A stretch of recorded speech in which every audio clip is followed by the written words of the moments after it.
وأذان من الله ورسوله إلى الناس يوم الحج الأكبر أن الله بريء من المشركين ورسوله فإن تبتم فهو خير لكم وإن توليتم فاعلموا أنكم غير معجز الله وبشر الذين كفروا بعذاب أليم صدق الله العظيم۔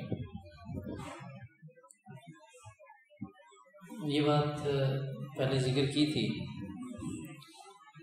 کہ جو سورۃ توبہ ہے یہ سن 9 ہجری میں غزوہ تبوک کے بعد نازل ہوئی، اور جو فتح مکہ تھا وہ سن 8 ہجری کو ہو گیا تھا۔ اس کے بعد مکہ دارالسلام بن گیا، اور جناب نبی کریم صلی اللہ علیہ وسلم نے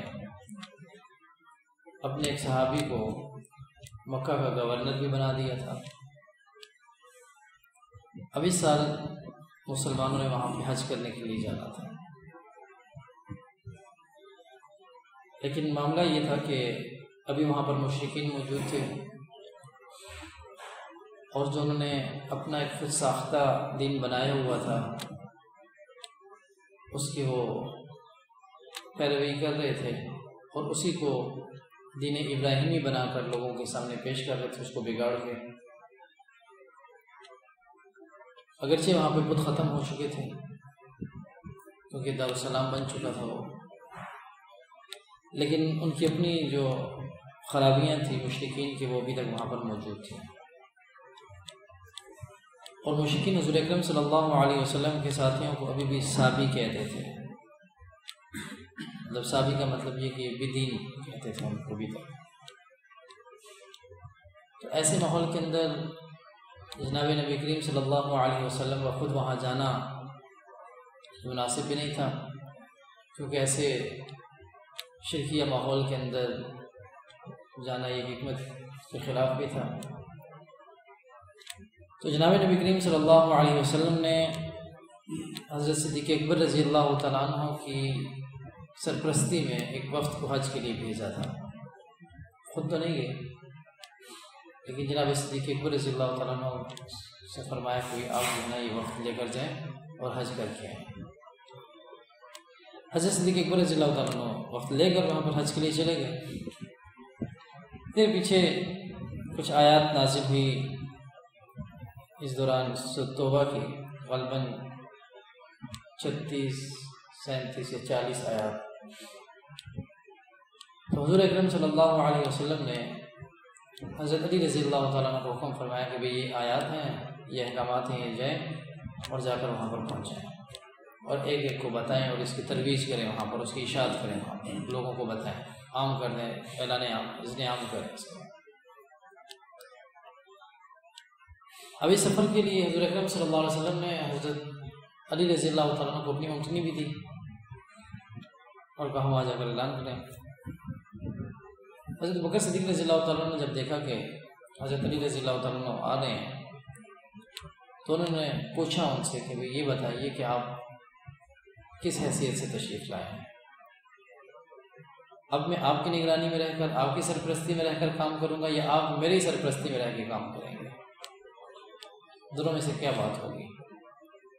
تو حضرت علی رضی اللہ عنہ نے فرمایا کہ ایسی بات نہیں ہے، میں آپ کی سرپرستی میں رہ کے کام کروں گا، آپ سرپرست ہوں گے، آپ بڑے ہوں گے، اور میں آپ کے ماتحت رہ کر کام کروں گا۔ تو یہاں پر مفسرین نے ایک نقطہ اٹھایا کہ کیا وجہ تھی کہ جب صدیق اکبر رضی اللہ تعالیٰ عنہ وہاں پر موجود تھے، اس کے باوجود آپ علیہ الصلوۃ والسلام نے اذن عام کے لیے الگ سے حضرت علی رضی اللہ تعالیٰ عنہ کا انتخاب کیوں کیا؟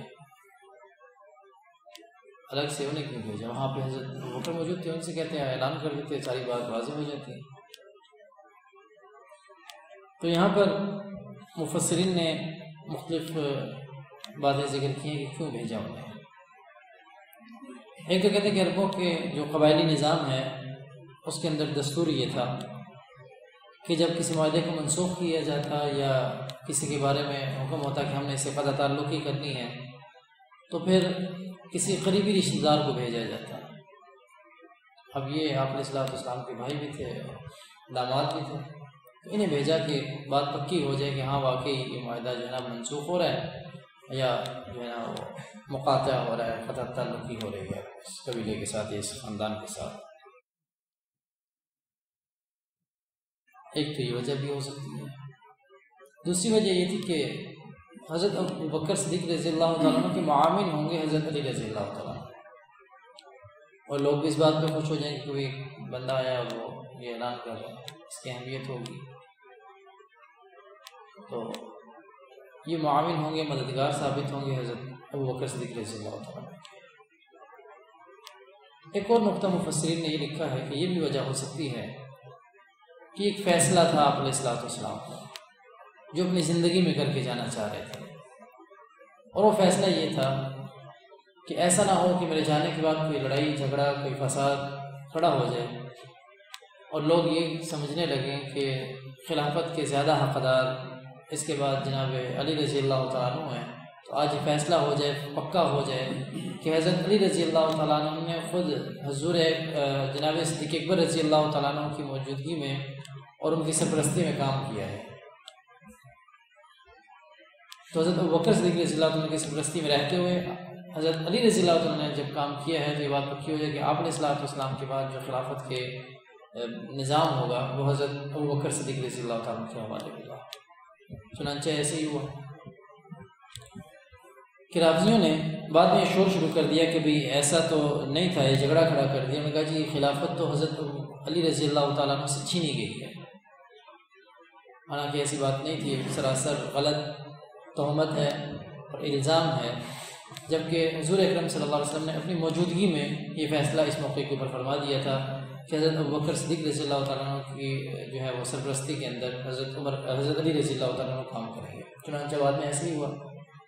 جب حضرت ابوبکر صدیق رضی اللہ تعالیٰ عنہ کو خلافت دی گئی تو حضرت علی رضی اللہ تعالیٰ عنہ نے اس خلافت کو قبول بھی کیا اور ان کے ساتھ ان کے معاون اور مددگار ہو کر کام بھی کیا. اور دوسری بات یہ کہ خلافت دینا یا نہ دینا یا کیا کرنا یہ کوئی لوگوں کی تقسیم کی بات نہیں تھی. یہ تو آپ علیہ السلام نے اپنی حیات کے اندر فیصلہ کر دیا تھا اور مختلف مواقع کے اندر اس کا اظہار بھی کیا تھا. جیسے حضرت علی رضی اللہ تعالیٰ عنہ کی موجودگی کے اندر اور حضرت عباس رضی اللہ تعالیٰ عنہ کی موجودگی کے اندر حضور اکرم صلی اللہ علیہ وسلم نے حکم دیا تھا کہ حضرت ابوبکر کو حکم دو، ان سے کہو کہ وہ لوگوں کو نماز پڑھائیں. تو اس وقت یہ فیصلہ ہو گیا تھا کہ جب حضرت علی بھی موجود ہیں، حضرت عباس آپ کے چچا وہ بھی موجود ہیں، ان کی موجودگی کے اندر جب آپ علیہ السلام نے حضرت ابوبکر صدیق رضی اللہ تعالیٰ کو اپنی حیات کے اندر یہ حکم دیا کہ لوگوں کو نماز پڑھائیں اور مسئلہ امامت کے اوپر کھڑے ہوں، ان لوگوں نے ان کے پیچھے نمازیں پڑھی. اس وقت تو کوئی اعتراض نہیں ہوا، لیکن بعد میں ان شرارتی لوگوں نے اس قسم کا جو ہے نا وہ شور شرابہ شروع کر دیا. یہ لوگ ہمیشہ سے فسادی رہے، شرارتی رہے، دھوکے باز قسم کے رہے. آج بھی حالت آپ دیکھ لیں کہ اس وقت اس ملک کے اندر بھی جو دو بڑے فتنے ہیں، بڑے فتنے جو ہیں دو بڑے، ایک تو یہی لوگ ہیں شیعہ حضرات اور دوسرے قادیانی.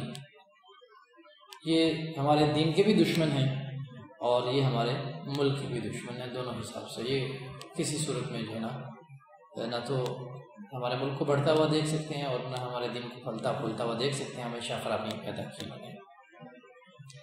بہرحال اعلان کیا تھا کہ حضرت علی رضی اللہ عنہ سے فرمایا تھا کہ وہاں جا کر اعلان کرے. تو حضرت علی رضی اللہ عنہ نے وہاں پر ابوبکر صدیق رضی اللہ عنہ کی سرپرستی کے اندر گلی گلی، محلہ محلہ، قریہ قریہ، بستی بستی اعلان کر دیا تھا. اور پہلا اعلان کیا تھا؟ پہلا اعلان یہ تھا کہ آج کے بعد بیت اللہ کا طواف برہنہ حالت کے اندر نہیں ہوگا، کیونکہ یہ مشرکین تھے، یہ ننگے ہو کر طواف کرتے تھے. بالکل ان کے ذہن کے اندر تصور یہ تھا کہ جو کپڑے پہن کر ہم گناہ کرتے ہیں وہ کپڑے پہن کر ہم کیسے اللہ کے گھر کا طواف کر سکتے ہیں. تو یہ آتے تھے تو جو متولی تھے مکہ کے ان سے کپڑے لے لیتے، عاریتاً لے لیتے تھے کہ ہمیں کپڑے دے دو اپنے، تو ہم وہ کپڑے پہن کر جو ہے نا وہ طواف کریں گے. تو ہم یہ کپڑے پہن کر طواف نہیں کر سکتے. جس کو کپڑے مل جاتے وہ کپڑے ان سے لے کے طواف کر لیتا، اور جس کو نہ ملتے وہ بالکل ننگا ہو کر بیت اللہ کا طواف کرتا. اور پھر جب ان سے کہا جاتا کہ بھئی یہ تم کر کیا رہے ہو، یہ کیوں ایسا کر رہے ہو، تو وہ کہتے تھے کہ واللہ امرنا بہا، اس کا تو ہمیں اللہ نے حکم دیا ہے، یہ حکم تو ہمیں اللہ نے دیا کہ تم ایسے طواف کیا کرو۔ تو فرمایا قل ان اللہ لا یأمر بالفحشاء، کہ اللہ تو بے حیائی کا حکم نہیں دے سکتا، تو عقل کے بھی خلاف ہے کہ اللہ بے حیائی کا حکم دے اور یہ کہ ننگے ہو کر طواف کرو، یہ نہیں ہو سکتا، یہ ان کی اپنی خرافات تھی۔ لہٰذا یہ حکم ہوا کہ پہلی بات تو یہ ہے کہ آج کے بعد ننگے ہو کر طواف نہیں ہوگا، یہ بات بالکل ختم۔ دوسرا اعلان کیا تھا؟ دوسرا اعلان یہ تھا کہ انما المشرکون نجس فلا يقربوا المسجد الحرام بعد عامهم هذا، اس سال تو آ گئے ہو تم لوگ، مشرکوں سے کہا کہ تم اس سال تو آ گئے ہو لیکن آئندہ سال تمہیں مسجد حرام میں آنے کی اجازت نہیں ہے، تم ناپاک ہو، تم نجس ہو، اور نجس اور ناپاک مسجد حرام کے اندر نہیں ہے، لہٰذا داخلہ تمہارا بند ہے، اب آگے آئندہ کے بعد تم نے مسجد حرام کے اندر داخل نہیں ہونا، اب تمہیں حج کرنے کی اجازت نہیں ہے۔ تیسرا اعلان، تیسرے نمبر پر اعلان یہ تھا کہ لا يدخل الجنت الا مومن، مومن کے بغیر کوئی جنت میں داخل نہیں ہوگا، وہی جنت میں داخل ہوگا جس کا ایمان سلامت ہوگا، جو ایمان کی حالت میں دنیا سے رخصت ہوگا۔ لہذا ایمان کی دن رات فکر کرنا کہ ہمارا ایمان سلامت رہے، ایمان اللہ کی بہت بڑی نعمت ہے۔ اصل میں ہمیں ماں کی گود میں مل گیا، بغیر کسی محنت کے، بغیر کسی مشقت کے، ہمیں کلمہ بھی مل گیا، قرآن بھی مل گیا، اور دین بھی مل گیا، مسجد بھی مل گئی، سب کچھ مل گیا، تو اس کی ہمیں قدر نہیں ہے۔ اب دیکھیں جو نیو مسلم ہوتے ہیں، نئے مسلمان جو ہوتے ہیں، ان کی اگر آپ زندگیوں کو دیکھیں تو ایک ایک چیز کو دیکھ کر وہ اپنی زندگی گزار رہے ہیں، ایک ایک حکم کو دیکھ کر وہ اپنی زندگی، کیونکہ وہ اس گند سے ہو کے آئے ہوتے ہیں، انہیں اس بات کا احساس ہوتا ہے کہ کتنی بڑی اللہ کی نعمت ہے یہ، تو اس لیے اپنے ایمان کی فکر کرنا، اس کے لیے دعا کرتے رہنا، ہمیشہ اپنے ایمان کو ٹٹولتے رہنا کہ ایسا حکم اللہ کا تو میں نہیں توڑ رہا کہ جس سے ایمان جانے کا خطرہ ہو، جس سے ایمان کے ضائع ہونے کا خطرہ ہو، لہٰذا اس کی دعا کرتے رہنا۔ تو یہ تیسرا اعلان تھا کہ جو مومن ہوگا وہ جنت میں جائے گا، جو مومن نہیں ہوگا وہ جنت میں نہیں جائے گا۔ تو چوتھا اعلان، 4 اعلان ہوئے، تو چوتھا اعلان یہ تھا کہ فسیحوا فی الارض 4 اشہر، کن کو 4 مہینے کی مہلت ہے، 4 مہینے تک سوچ و بچار کر لو، اگر 4 مہینے کے اندر تمہیں سمجھ میں آتا ہے تو تم ایمان لے کر آ جاؤ، اگر تمہیں سمجھ میں بات نہیں آ رہی ہماری تو پھر یہ کر لو کہ ہماری جو سیاسی برتری ہے اس کو قبول کر لو، کیونکہ اب دارالسلام بن چکے، گورنر ہمارا آ چکے، سب کچھ ہو گیا، اب ہماری سیاسی برتری ہے تمہارے اوپر، تو تم اس کو تسلیم کرو سیاسی برتری کو۔ اب یہ شرارتیں، یہ چیزیں نہیں چلیں گی، فتنہ فساد نہیں چلے گا۔ آج ہمارے ہاں تو سیاسی برتری ہوتے ہوئے بھی ہم لوگ مجبور ہیں کہ ہم اپنی شکایت بھی اب کسی کو نہیں کر سکتے کہ ہمارے ساتھ کیا ہو رہا ہے۔ آپ نے دیکھا ہوگا سوشل میڈیا کے اوپر بھی اور الیکٹرانک میڈیا کے اوپر بھی کہ کل کتنے بڑے بڑے جلوس ہوئے، کتنے لوگوں کی تعداد تھی، کسی قسم کوئی حفاظتی تدابیر نہیں تھی، کچھ بھی نہیں تھا، سب بازار بند، پورا ملک جام، اتنا تو دنوں میں جام لاک ڈاؤن کے دنوں میں نہیں ہوا جتنا ان دنوں میں انہوں نے ملک جام کیا۔ تو سیاسی برتری ہوتے ہوئے بھی اب ہماری یہ حالت ہے کہ اس کو قبول نہیں کیا جا رہا۔ اب تو کسی کو شکایت لگانے کے بھی قابل نہیں رہے کہ ہمارے ساتھ کیا ہو رہا ہے، کہ ہمارے کوئی داد رسی کرے، اب حالت یہ بن چکی ہے۔ تو ان سے یہ کہا گیا کہ بھئی یہ جو تم لوگ کر رہے ہو، یہ شرارتیں کر رہے ہو، یہ 4 مہینے کی مہلت ہے، یا تو اسلام لے آؤ، اسلام نہیں لاتے تو دوسری چیز یہ ہے کہ ہماری سیاسی برتری کو قبول کرو اور ذمہ کی حیثیت سے یہاں پہ ٹیکس ہمیں ادا کرو۔ اگر یہ بھی نہیں کرتے تو پھر ہمارا تمہارے ساتھ اعلان جنگ ہے، اب ہم تمہارے ساتھ جنگ کریں گے۔ تو پھر ہمیں اس سے جو فتنہ ہے اور یہ جو فساد ہے اس کو زمین سے ختم ہونا پڑے گا، اور یہاں پر امن اور سکون ہوگا۔ اب یہ جو امن سکون برباد ہوا، یہ بھی کس کی وجہ سے برباد ہوا ہے؟ ساری دنیا جانتی ہے، ہر بندہ جانتا ہے کہاں سے سکون برباد ہونا شروع ہوا، اور اس بربادی کو پھیلانے کے اندر کس کا کردار ہے، لانے کے اندر کس کا کردار ہے، ان کو تحفظ دینے کے اندر کس کا کردار ہے، یہ سب چیزیں ریکارڈ کے اوپر ہیں۔ کوئی بولے تب، نہ بولے تب، سب جانتے ہیں۔ کوئی بھی روٹی ناک سے نوالا نہیں لیتا روٹی کا، اور کوئی بھی روٹی کو گوگی نہیں کہتا، روٹی کو روٹی ہی کہتے ہیں، اور نوالا منہ سے ہی لیتے ہیں سارے، اتنا بچہ کوئی نہیں ہے۔ دوبارہ یہاں پر یہ 4 اعلانات تھے کہ آپ وہاں پر جائیں اور 4 قسم کے یہ اعلانات کریں۔ اس طرح کے 4 اعلانات ہوئے، اور آگے فرمایا وَأَذَانٌ مِّنَ اللَّهِ وَرَسُولِهِ إِلَى النَّاسِ يَوْمَ الْحَجِّ الْأَكْبَرِ۔